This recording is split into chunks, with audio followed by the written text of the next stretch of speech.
Sandra Russo. Sandra, Sí, yo quería hacer un repaso, ahora vemos qué título le ponemos, que no se me ocurrió, pero quería hacer un repaso sobre dos cuestiones de ayer que no están vinculadas, pero que me parece que hay que tener en cuenta. Una que creo que ustedes ya la abordaron, pero me parece que se puede agregar algo, lo de la extrema derecha, lo de Milei. Ya hemos pasado por otras oportunidades donde hubo fenómenos electorales como este, que después fueron una anécdota. A mí me parece que esto no va a ser una anécdota porque efectivamente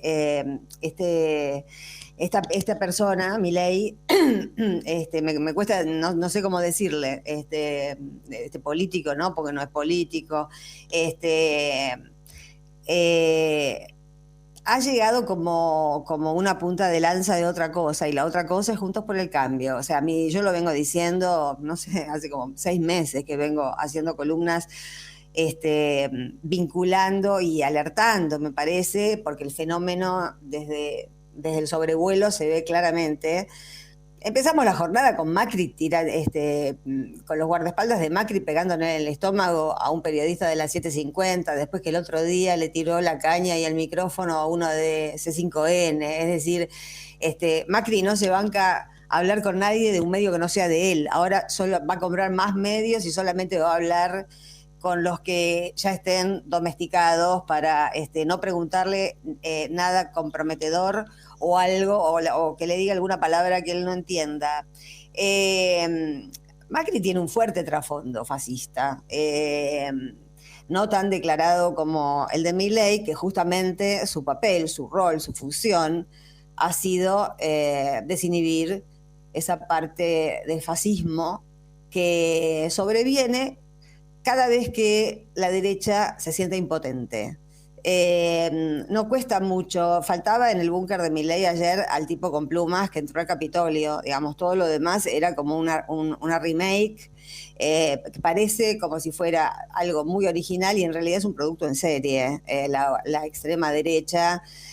Pero avanzó mucho, hay mucha gente, por supuesto que, digamos, uno no puede perder de vista lo que ya hemos dicho acá otras veces. Este es un fenómeno que han generado los medios de comunicación. Milei fue el tipo más entrevistado en el 2018, el economista más entrevistado en el 2018. De eso se tienen que hacer cargo los que lo entrevistaban. Del crecimiento también se tienen que hacer cargo los que lo pusieron en agenda, los que lo hicieron rodar, los que lo hicieron conocido. Porque para la televisión y sobre todo para los canales tal como existen ahora, la excentricidad de la extrema derecha rinde en el minuto a minuto y no hay ningún tipo de responsabilidad social. Y lo que se llama periodismo serio, periodismo profesional, ya sabemos lo que es. Hay muy poco de periodismo serio y de periodismo profesional y hay mucho periodismo vendido con tarifa. Y la verdad que a mí me preocupa porque no me cabe ninguna duda de que a medida que pasen los meses se va a ir dando una articulación hacia el 2023 y la opción que va a haber en el 2023 va a ser una opción de derecha virada a la extrema derecha, como está pasando en todo el mundo, digamos. Acá no van a hacer ninguna originalidad, menos esta gente que recibe órdenes de algún lugar. O sea que insisto con otras cosas que ya hemos dicho acá, pero bueno, los hechos van confirmando las sospechas que uno tiene. Fue la semana pasada misma que un seguidor de Milei vandalizó un mosaico de las Madres de Plaza de Mayo y con eso, subido a su Twitter, se jactó de eso. Esas cosas no pueden pasar. Digamos, a mí me parece que si bien recordamos la época de Macri, que se llevaban a la gente presa por tuitear algo contra el gobierno, recordamos eso porque los medios nos acortan la memoria y tal vez mucha gente no se acuerde que cuando Macri gobernaba por tuitear algo contra el gobierno, a la gente se la llevaban presa. Iba la policía a la casa, encontraban el IP, iba la policía a la casa y la llevaban detenida. Eso es el macrismo. No dista mucho del fascismo.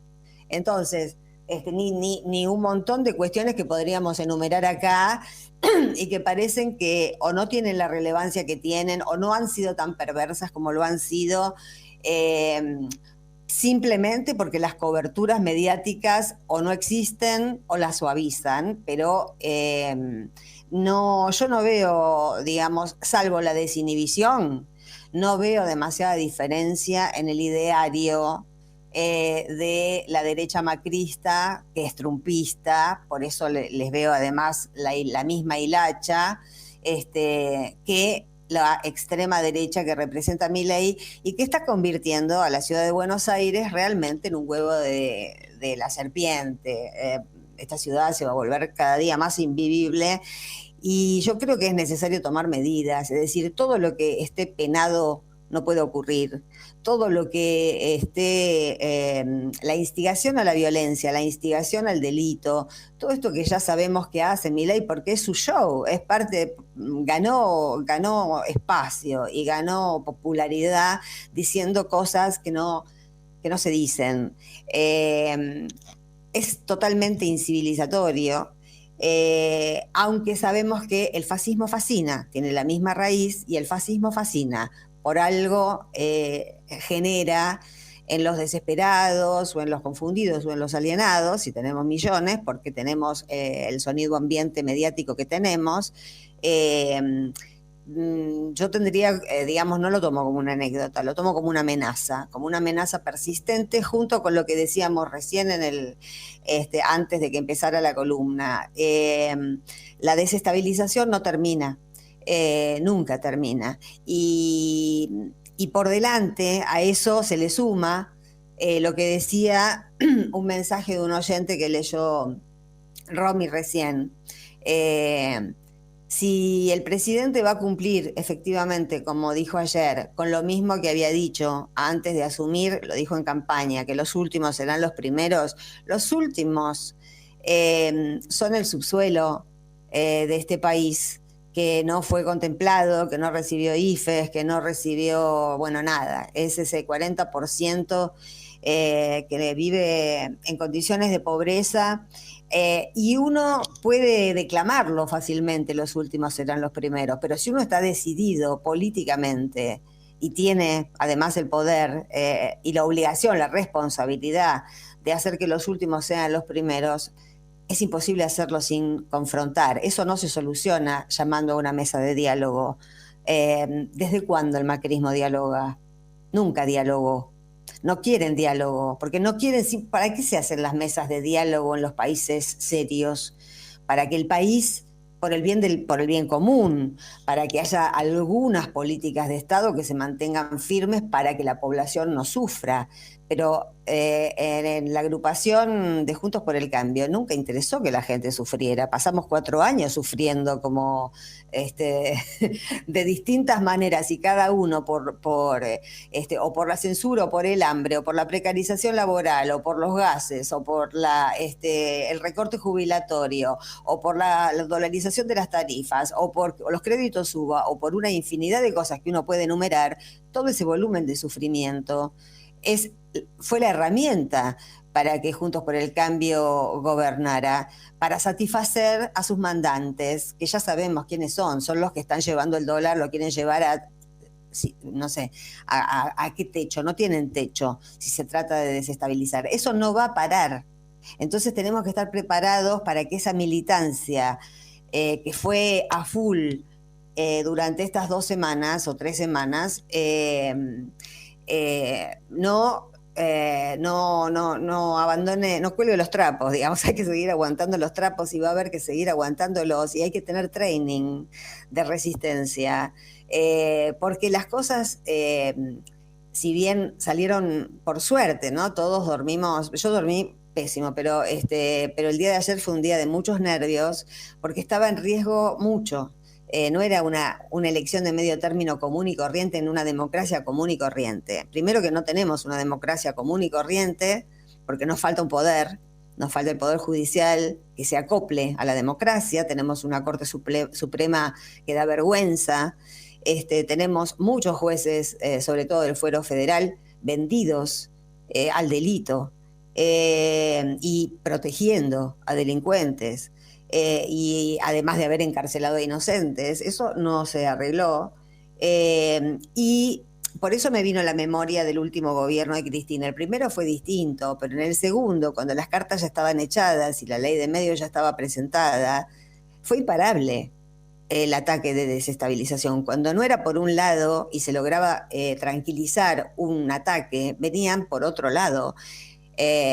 No, las cosas no sucedieron porque sí, de la manera en que sucedieron. Quiero decir, 678 no existió porque se le ocurrió a Cristina inventar el periodismo militante. Era una necesidad de generar un contrarrelato frente a una embestida bestial, y no va a ser diferente la que venga ahora, va a ser peor, porque además a Macri se le ha dado por comprar medios. Con lo cual, lo de la extrema derecha yo me lo tomo muy en serio como una amenaza global que tiene su versión acá, que es capaz de hacer cosas horribles, y tenemos un Estado que debe frenarlo. Si este hombre va a entrar al Congreso, tiene que respetar todas las reglas del Congreso y debe ser, digamos, advertido. Digamos, no se le pueden perdonar cosas que devengan o que tengan que ver con eso que vimos ayer en el búnker, que parecía realmente el Capitolio, faltaba el tipo de las plumas, repito, pero era una escena trumpista, justamente cuando estaba hablando la que defiende el genocidio. O sea, ahí, bajo la idea de la libertad, ya sabemos, se junta la peste negra. Eso por un lado, estamos contentos, pero la guardia no se puede bajar. ¿Y cómo no se puede? ¿Cómo haríamos para no bajar la guardia? Bueno, la militancia no es declamatoria. Ayer el presidente, bueno, lo acabamos de escuchar, lo que dijo sobre la militancia. Yo lo que deseo, sinceramente, es que Alberto Fernández se lo tome en serio por el bien de su gobierno y por el bien de este país. Que se tome en serio la gravedad del ataque, la gravedad de la situación, que en algún momento está bien intentar el diálogo, por supuesto, pero vamos a ver que eso no va a funcionar, porque no quieren que las cosas salgan bien. Uno se sienta a una mesa de diálogo cuando el otro también quiere algo de lo que quiere uno. No es el caso, no es el caso. Esta gente quiere que todo fracase. Porque son troscos de derecha, digamos, cuanto peor, mejor. Es una cuestión que para ellos su cosmovisión se limita, por eso querían que se incendiara el conurbano con la pandemia, no les importaba si había muertes, si había gente sin respirador, que no la hubo, no les importaba nada, tenían esperanzas cifradas en que se incendiara la provincia de Buenos Aires, y no pasó nada, no hubo ni un solo argentino o argentina sin respirador. Esto pasó hace muy poco y todavía no salimos de la pandemia, y sin embargo el escenario pandemia parece que hubiese quedado atrás. ¿Y eso por qué? Es por el efecto del sonido ambiente mediático hegemónico. Eso por un lado. Y por el otro lado, para redondear, yo rebobinaba ayer este gran paso, lo que quedó probado es que frente a estos ataques de desestabilización que vamos a tener que seguir soportando, no hay lugar para internismo ni para sectarismo, la verdad. Lo que quedó comprobado es que hacer escudo sirve. Es que cuando el frente de todos se comporta como un frente realmente, y cuando las especulaciones, las ambiciones personales se dejan a un lado, porque lo primero se pone en primer lugar la necesidad de mantener al peronismo, al kirchnerismo, a lo que sea que lo integre, porque repito, no hay que ser ni internista ni sectarista. Y hay mucha gente que apoya al Frente de Todos que no es peronista ni es kirchnerista. Vienen de la izquierda independiente, son sueltos, son independientes, se necesita a cada uno de ellos. Pero recapitulando, después de la derrota y del sacudón de la derrota de las PASO, después de esa especie de bajón anímico que duró un día, porque después vino el estupor por la carta de Cristina, y yo quería referirme a eso. La carta de Cristina, que fue de una honestidad brutal, que había que tener ovarios para poder decir las cosas que dijo, y no me voy a hacer la freudiana, pero bueno, hay algo en la operación que va ligando una cosa con la otra. A mí me dolió eh, y noté que había algo extraño en el búnker ayer, porque cuando empezó a hablar Leandro Santoro, que realmente hizo una muy buena elección y que ha militado sin descanso, e igual que tantos otros, para sacar ese número que en la ciudad de Buenos Aires es muy difícil. Los gritos de la militancia que estaban en el búnker lo taparon y lo que gritaba la militancia era Cristina. El nombre que sigue en la militancia, que sigue vivando la militancia y el nombre al que responde la militancia es Cristina. Alberto construirá su camino. No le está vedado, obviamente, que se construya. Digamos, tampoco hay ningún motivo para que el albertismo se pelee con el kirchnerismo, digamos, no hay motivos, en la situación en la que estamos en este momento, no hay motivos para ningún tipo de rispidez o de negación de cualquier dirigente político, que es tener su fuerza propia. Pero el hecho es que Cristina ya gobernó, ya hizo cosas que nadie había hecho, dejó instalado un amor que nadie pudo igualar hasta ahora, y a mí me pareció un poco raro que el único de los que estaban en el escenario y que la mencionó fue Kicillof. Nadie más la nombró. Y no estaba ahí porque hizo un esfuerzo enorme para poder estar en el cierre de campaña, muy pocos días antes de una operación que a cualquier mujer común y corriente le lleva por lo menos 10 o 12 días de reposo. Y ella se puso su ropita siempre elegante, se mandó para el estadio, no pudo hablar, pero estuvo con su mejor sonrisa, dando fuerza, porque el momento, porque es una dirigente que entiende cuáles son los momentos difíciles, y cuando hay momentos difíciles pasa todo lo contrario de lo que dice la hija, no sé si lo dijo la hija, no, la hija de Jaroslavsky fue la del agravio peor, lo que dijo Patricia Bullrich. En los momentos difíciles, la que está siempre es Cristina. Ayer no estuvo porque el médico le había mandado reposo. Y la verdad, para haber sido completo el triunfo y para hacerle honor a esto que estoy diciendo, esa conciencia que tenemos que tener presente y no perderla de vista ni un segundo. Internismo no, sectarismo no, escudo contra el fascismo. Seguimos en la misma situación. No vayamos a Milei, vayamos a Vidal, diciendo que quería la presidencia de la Cámara de Diputados. Vayamos a Macri, diciendo que ya estábamos en la transición y hablando de cogobierno. Es gente delirante, que tiene mucho más que ver con Milei que con cualquiera de nosotros. En esta situación de emergencia, me parece que esa carta que mandó Cristina, que hizo que, después de haber dado evidentemente la orden, después de la derrota, al día siguiente, de que todos los ministros que le responden y los funcionarios de alto rango que le responden presentaran sus renuncias para que el presidente, ante una debacle tan grande, pudiera reordenar su gabinete, un gesto que ella lo entendió como de corrección política. Y sin embargo tuvimos sectores del Frente de Todos, hasta encuestadores, de esos que se entrevistan muy seguido, diciendo que eso era un golpe palaciego. No era un golpe palaciego, era barajar y dar de nuevo para tener esta chance que tuvimos ayer. Sin esa carta, sin ese impulso, sin ese cachetazo, yo creo que el gobierno y el oficialismo no hubiesen tomado el impulso que tomaron y que llevó a tomarse las cosas con la gravedad, o a estar a la altura, mejor dicho, de la gravedad que tenía la situación.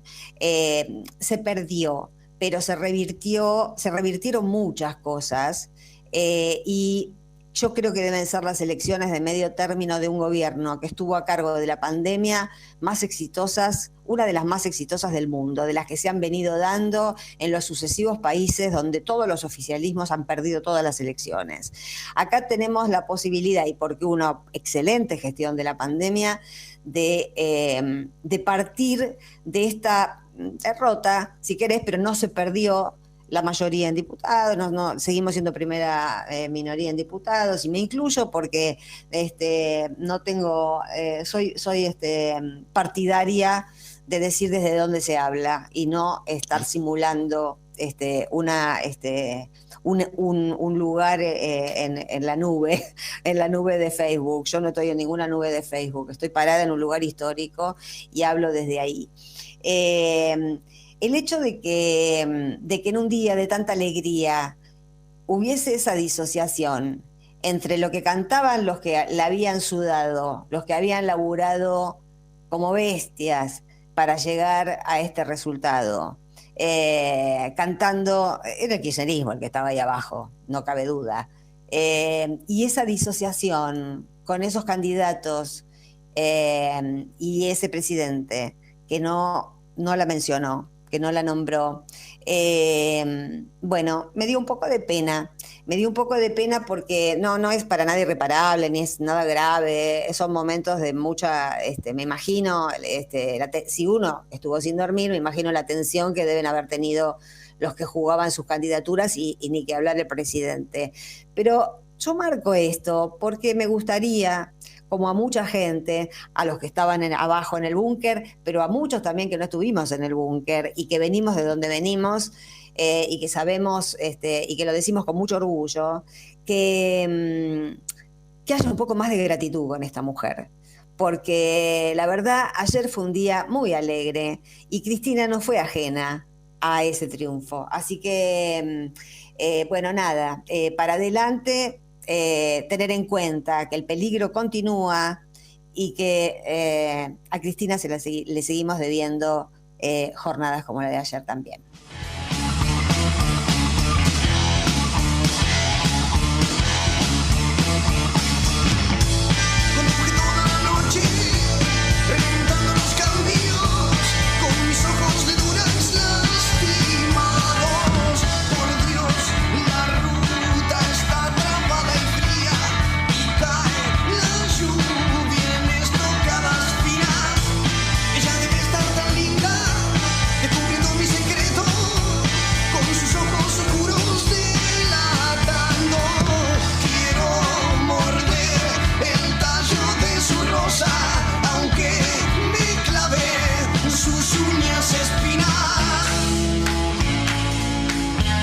Ella está tan linda. Ella es tan linda. No puede durar.